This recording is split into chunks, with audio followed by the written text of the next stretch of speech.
దొంగ దొరికితే రక్తం వచ్చేటట్టు కట్టేసి కొట్టేస్తారు. అప్పుడే కొంతమందికి జాలేస్తుంది.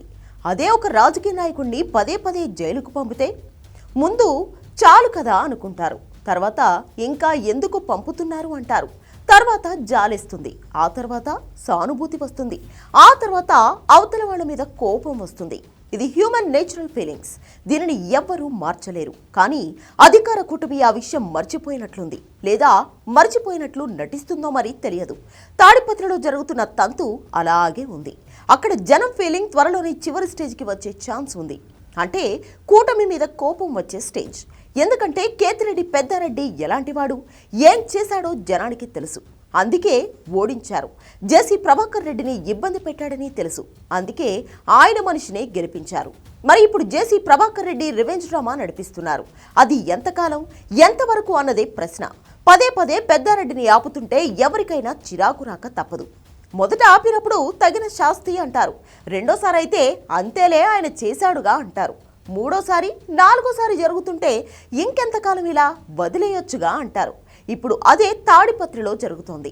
పదే పదే పెద్దారెడ్డిని ఆయన ఇంట్లోకి ఆయన్ను రానియకుండా జేసీ ప్రభాకర్ రెడ్డి చాలా గట్టిగా అడ్డుకుంటున్నారు. మొదట రివెంజ్ కింద సరిపెట్టుకున్నా ఇప్పుడు అది ఓవర్ అయిపోయింది. ఇది ఇలాగే కొనసాగితే జేసీ మీద వ్యతిరేకత వస్తుంది. ఎందుకంటే అంతకుముందు పీరియడ్లో జేసీ మీద వ్యతిరేకత వచ్చే వైసీపీని గెలిపించారన్న సంగతి మర్చిపోతే ఎలా? ఇప్పుడు అదే రిపీట్ అయినా ఆశ్చర్యపోనక్కర్లేదు. అయినా తాడిపత్రి ఏదో సెపరేట్ రాష్ట్రం అయినట్లు, ఆ రాష్ట్రానికి సీఎం జేసీ అయినట్లు పోలీసులు అక్కడి యంత్రాంగం బిహేవ్ చేయడం కరెక్ట్ కాదంటున్నారు జనం. మరోవైపు అలాంటి ఎపిసోడ్ నడుస్తున్నా ఏమీ తెలియనట్లుగా, పట్టనట్లుగా రాష్ట్ర నాయకత్వం ఉండడం కూడా కరెక్ట్ కాదనడంలో ఎలాంటి డౌట్ లేదు. సీఎం స్థాయిలో ఈ విషయంలో జోక్యం చేసుకుని కంట్రోల్ చేయకపోతే పరిస్థితి చేయి దాటిపోతుందనడంలో ఎలాంటి సందేహం లేదు. వాడు ఇంటికి ఒక్కడే వచ్చినాడు, పోలీసు నేను పెద్ద అది అప్పుడు మాదిరి ఉంటే నువ్వు ఈసారి పోలీసు వాళ్ళు అన్నట్టు నీకేమి చెంది ఇవ్వద్దా, నీకు ఇవ్వద్దా,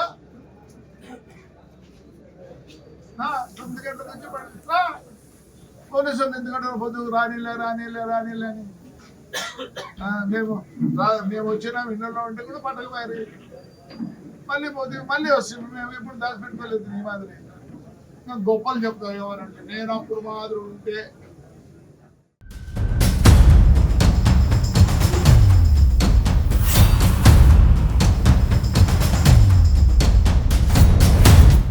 పోలీసులు ఆపుతూ వచ్చారు కేతిరెడ్డి పెద్దారెడ్డిని.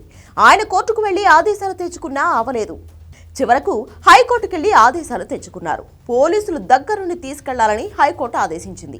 అదే రోజు శివుని విగ్రహ ప్రతిష్ఠ కార్యక్రమం పెట్టుకున్నారు జేసీ ప్రభాకర్ రెడ్డి. కాబట్టి ఉద్రిక్తత తప్పదు, గొడవలు తప్పవంటున్నారు. ఈ పేరుతో పోలీసులు మళ్లీ పెద్దారెడ్డిని ఆపేశారు. ఆయన రోడ్డు మీదే నిరసన తెలియజేస్తున్నారు.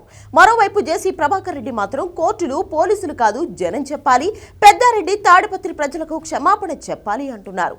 మరి మన వ్యవస్థకు అతీతుడా జేసీ రెడ్డి అనేది ఇప్పుడు ప్రభుత్వం తేల్చాలి. లేదంటే పరిస్థితి అదుపు తప్పడం ఖాయమంటున్నారు స్థానికులు. అనవసరంగా కేతిరెడ్డి పెద్దారెడ్డి మీద సానుభూతి పెంచడం తప్పితే ఇవన్నీ నెగిటివ్ అవుతాయని హెచ్చరిస్తున్నారు.